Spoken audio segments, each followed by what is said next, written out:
D'abord, je vous souhaite à tous une bonne et sainte fête de l'Assomption. Que Notre-Dame vous comble de ses grâces, de ses bénédictions. À la fin de la messe, j'imposerai le scapulaire à ceux qui le désirent. Le scapulaire, c'est le manteau de la Sainte Vierge qui se multiplie autant de fois qu'il peut y avoir d'enfants de la Sainte Vierge, d'enfants de Marie. Le scapulaire, c'est la protection de la Sainte Vierge. Ceux qui meurent revêtus du scapulaire n'iront pas en enfer. C'est la promesse de la Sainte Vierge. Il y a une promesse supplémentaire également. Tous ceux qui gardent la chasteté de leur état et qui récitent le chapelet tous les jours, seront tirés des flammes du purgatoire le samedi après leur mort.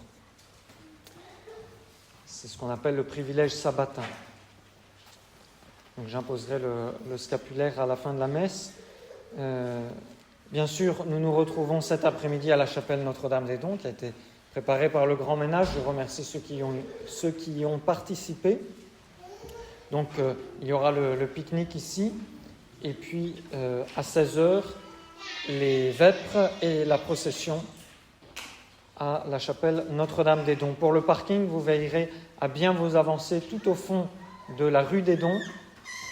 De passer devant la chapelle, de la dépasser, d'aller tout au fond pour vous garer dans le champ qui est au fond, soit sur la droite, soit sur la gauche, on vous indiquera.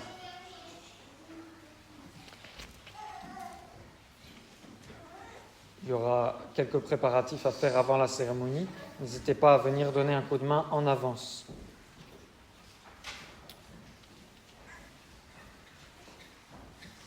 Il reste quelques bulletins de la croisade eucharistique pour les familles de Nantes, les familles habituelles. Prenez-les en priorité. Et s'il en reste, les autres pourront en prendre. En ce grand jour de fête, j'ai aussi la douleur de vous annoncer le rappel à Dieu de M. Gilbert Fourage, qui est décédé il y a quelques jours.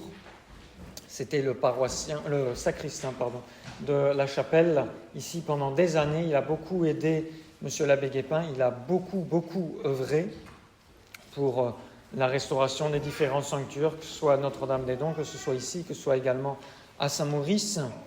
Il sera enterré lundi à la Placelière, puisque ne pouvant plus se rendre tout seul à la messe ici, il était conduit par sa famille à la Placelière, et puis l'inhumation aura lieu au cimetière de Pornic. Priez bien pour le repos de son âme. Au nom du Père et du Fils et du Saint-Esprit, ainsi soit-il. Il parut dans le ciel un grand signe, une femme revêtue du soleil, la lune sous ses pieds, une couronne de 12 étoiles sur sa tête. Cette couronne de 12 étoiles, sainte Françoise romaine l'a vue à chaque fois qu'elle avait des visions et qu'elle apercevait la très sainte Vierge. C'était quasiment à chaque fois, avec Notre-Dame ayant sur sa tête cette triple couronne de 3 fois 4 étoiles. Elle raconte dans une de ses visions « Je vis aussi la Reine céleste sur un trône magnifique, mais plus bas que celui de son fils. Sa tête était ornée de 3 couronnes. La première était celle de sa virginité, la seconde celle de son humilité, la troisième de sa gloire. Mais celle-ci prêtait aux 2 autres leur plus bel éclat. Cette grande reine se tenait debout, les yeux fixés sur son fils, et l'amour qu'elle attirait par ses regards dans son cœur rejaillissait sur son corps qu'il couvrait d'une gloire éblouissante. Or tous les esprits angéliques, témoins de la gloire de leur reine, paraissaient triompher de joie. » Une autre fois, lorsque sainte Françoise romaine avait eu une extase, son confesseur lui a demandé ce que la Sainte Vierge portait sur sa tête, et elle lui a répondu « Une couronne, et cette couronne était formée de 3 couronnes placées l'une sur l'autre, dont voici les significations telles qu'elles m'ont été révélées. La première, c'est-à-dire la plus près de la tête, était la récompense de son humilité. Cette couronne était formée d'une double guirlande de roses d'une blancheur éblouissante, dont la plus basse était l'emblème de sa foi très ferme, et la plus haute celui de son admirable pureté. Ce sont L'humilité, la pureté, les deux vertus principales de la Sainte Vierge, celles par lesquelles elle a en quelque sorte mérité de devenir la mère de Dieu, puisque c'est par un acte d'humilité, je suis la servante du Seigneur, qu'elle est devenue la mère du bon Dieu, et c'est en soumettant cette dignité de mère de Dieu à la condition de garder inviolablement sa pureté, de garder le don d'elle-même à Dieu, qu'elle a accepté la parole de l'ange que l'ange lui donnait au nom de la Très Sainte Trinité. La seconde couronne était la récompense de sa virginité. Comme la première, elle était faite de 2 guirlandes, dont l'une, l'inférieure, signifiait son ardente charité et la supérieure, sa rare prudence.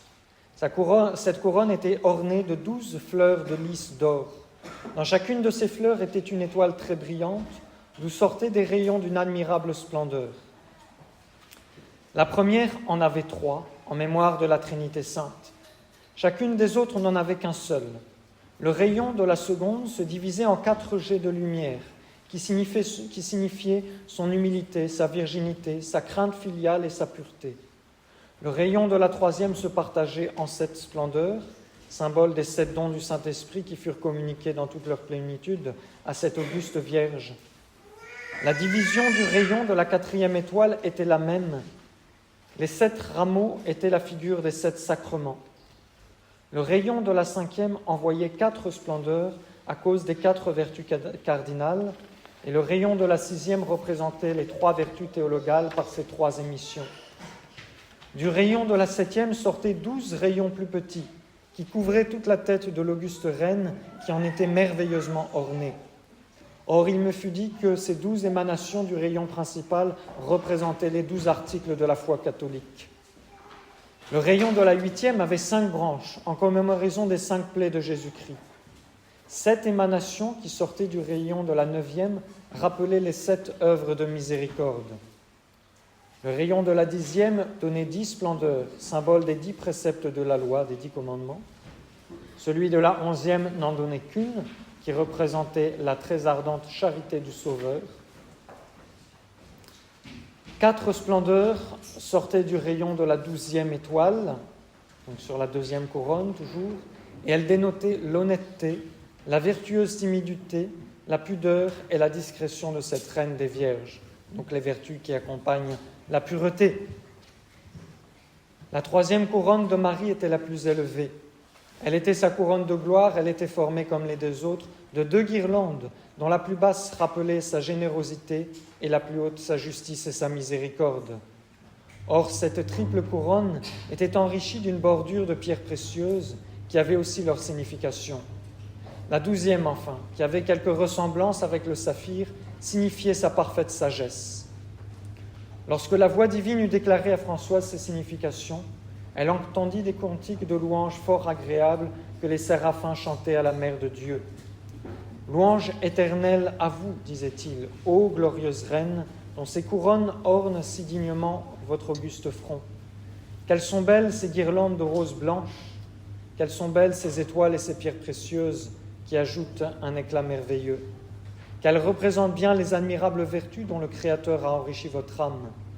Louange soit à vous, qui ne perdîtes jamais de vue un seul instant son amour infini, la source de toute votre force et de votre persévérance. » Cette couronne de la Très Sainte Vierge, elle représente parfaitement la vie de Notre-Dame sur la terre, la récompense très juste qu'elle a reçue, puisque Notre-Dame, du premier instant de sa conception jusqu'au dernier moment de sa vie sur terre, a toujours parfaitement correspondu à la grâce du bon Dieu. Et la grâce était donnée pour de multiples vertus, à de nombreuses reprises, dans de nombreuses circonstances.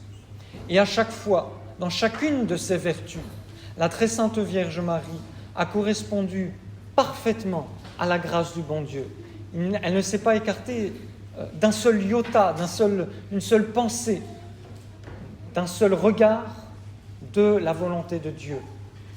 Elle a toujours parfaitement, absolument parfaitement correspondu à la grâce du bon Dieu. Et donc, elle a été parfaitement récompensée pour chacune de ses vertus. Elle a donc en elle toutes les vertus à un degré suréminent. Elle a en elle même plus que cela. Elle a en elle toutes les vertus et toutes les grâces qui sont ensuite communiquées à tous les saints, puisque la vertu ne se mesure pas en quantité, mais en qualité. Et donc la Sainte Vierge possède chaque vertu à un degré éminent. Elle possède donc toutes les vertus de toute la terre, de tous les saints, du début de la création jusqu'à la fin des temps. Et tout cela est rassemblé dans cette couronne avec ces 12 étoiles.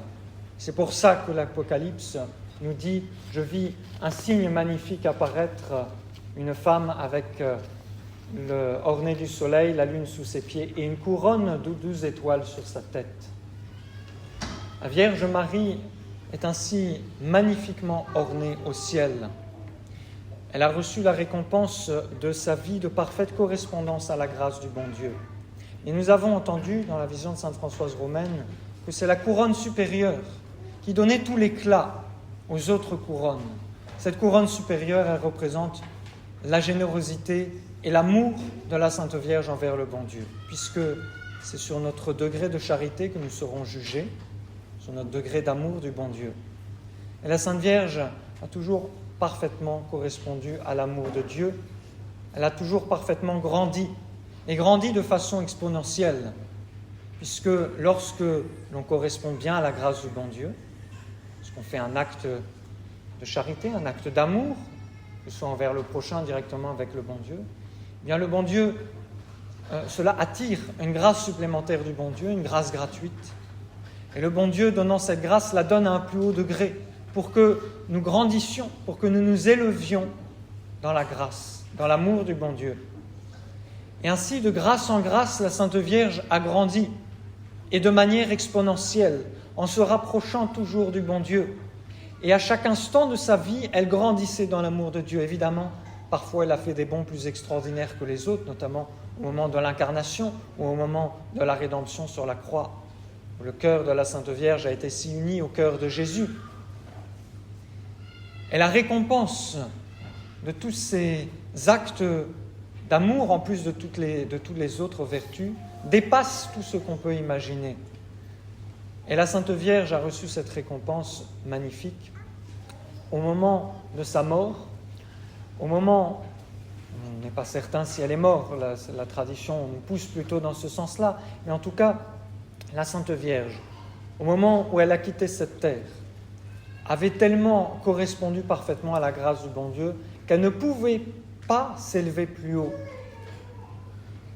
Et son âme était détachée de la terre par une sorte de mort d'amour. Et c'est surtout cela que la Sainte Église nous fait contempler aujourd'hui. L'histoire ne nous dit pas de façon certaine si la Sainte Vierge est décédée, a été enterrée. Ce qui est certain, c'est qu'elle n'a pas subi la corruption du tombeau. Ça, c'est certain, puisque c'est la conséquence du péché. Et ce qui est encore plus certain, c'est qu'elle est morte de façon mystique, c'est-à-dire que son âme est allée rejoindre le bon Dieu, ne pouvait plus rester sur cette terre, parce que son âme était remplie de l'amour du bon Dieu. Et effectivement, puisque chaque fois elle s'élevait dans la grâce du bon Dieu, à chaque fois elle s'élevait dans l'amour du bon Dieu, elle ne pouvait plus rester sur cette terre. Et c'est pourquoi, dans le 4e mystère glorieux, on invoque, quand on contemple l'Assomption de la Sainte Vierge, on demande le fruit du mystère, la grâce d'une bonne mort. Non pas seulement que la Sainte Vierge soit à nos côtés au moment de la mort, mais que nous nous rapprochions de plus en plus de cette mort mystique, de cette mort adorable de la Sainte Vierge, de cette mort d'amour, dont Saint Joseph est mort également, à un degré inférieur, mais de la même nature, dont les saints sont morts, parce que leur âme ne pouvait plus rester sur la terre. La terre n'était pas suffisante pour eux. Il fallait que leur amour puisse s'exprimer. Leur corps ne suffisait plus à contenir ce degré d'amour qu'ils avaient atteint. Il fallait qu'ils puissent aller s'exprimer au ciel, dans un débordement de joie, dans un débordement de gloire, qu'ils puissent aller recevoir la couronne de gloire au ciel. Et c'est ainsi que tous les saints, depuis l'Assomption, lorsqu'ils entrent au ciel, viennent se prosterner devant la Sainte Vierge et la Sainte Vierge leur met à leur tour une couronne de gloire sur la terre, resplendissante, dont l'éclat vient de sa couronne supérieure, le reflet déborde de sa couronne à elle pour aller couronner tous les élus du ciel. Et cela est bien normal, puisque la moindre parcelle d'amour du bon Dieu que nous portons dans notre âme, c'est un débordement de l'amour de la Sainte Vierge, que la Sainte Vierge a eu sur la terre. Et donc c'est normal que ce soit elle qui nous donne la récompense. Elle est ainsi la médiatrice de toutes les grâces, mais elle est également la trésorière de tous les trésors du ciel. C'est elle qui récompense tous les élus. Notre-Dame, donnez-nous part à cette couronne. Le 15 août, dans une extase, la Sainte Françoise Romaine, vit le roi des cieux et l'âme de sa mère qui montait vers lui. Ce doux sauveur se leva à son approche, reçut avec un respect convenable cette âme bienheureuse et la tint dans ses bras, jusqu'au moment où elle put se réunir à son corps virginal. Alors Jésus, environné d'une cour nombreuse d'esprits tant angéliques qu'humains, descendit au lieu où gisait sa dépouille, il réunit cette âme à son précieux corps, et Françoise vit cette glorieuse reine debout, pleine de vie.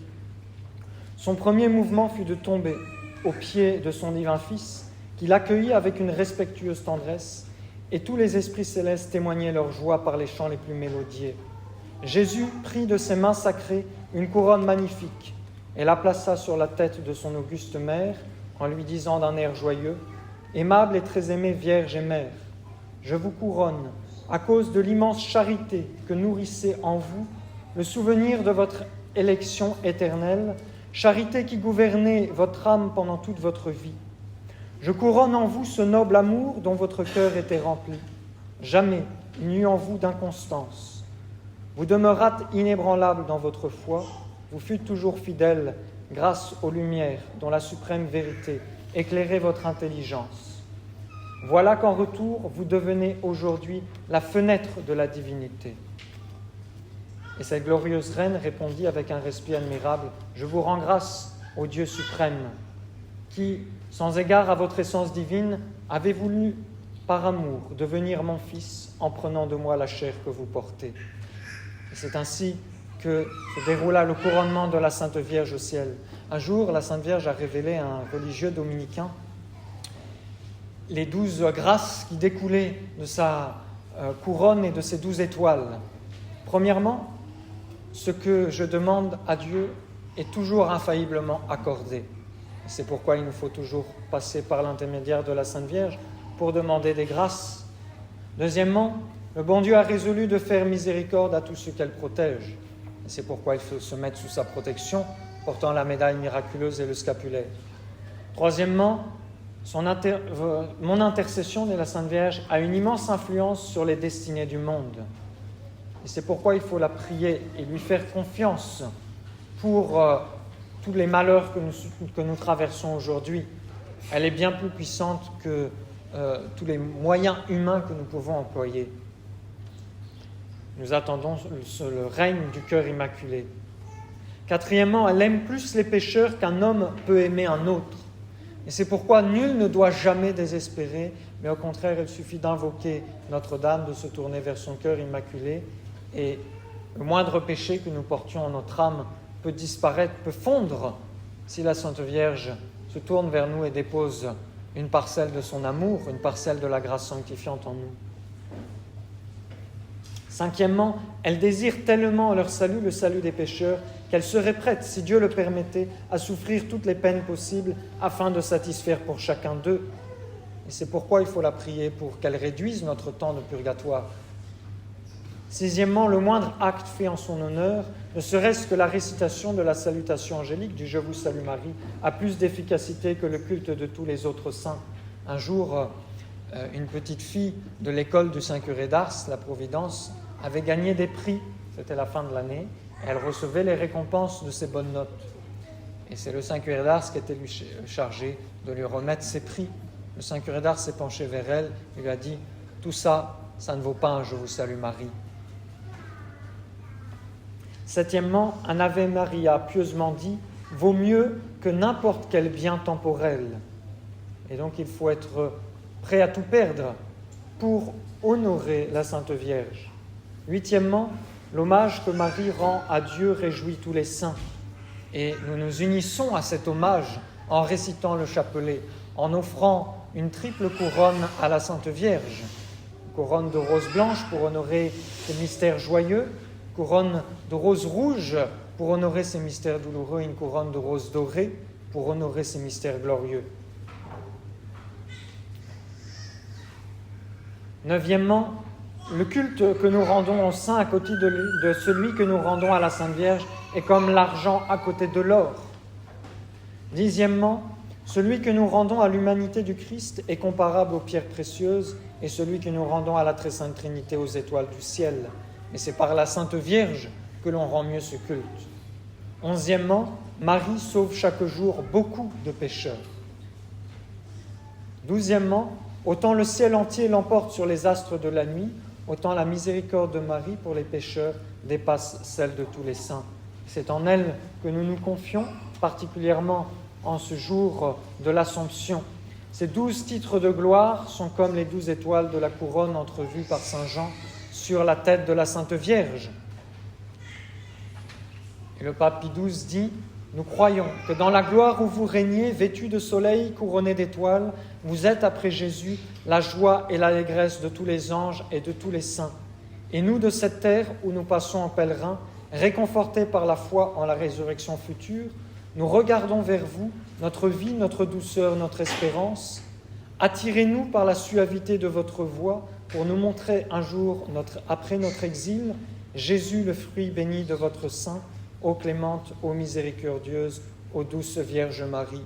Unissons-nous aux paroles du pape Pie XII et prenons la résolution d'honorer toujours davantage notre très sainte Mère pour que nous ayons la grâce qu'un jour elle dépose sur nos fronts la couronne de la gloire immortelle et qu'elle l'illumine de la gloire dont elle rayonne au nom du Père et du Fils et du Saint-Esprit, ainsi soit-il.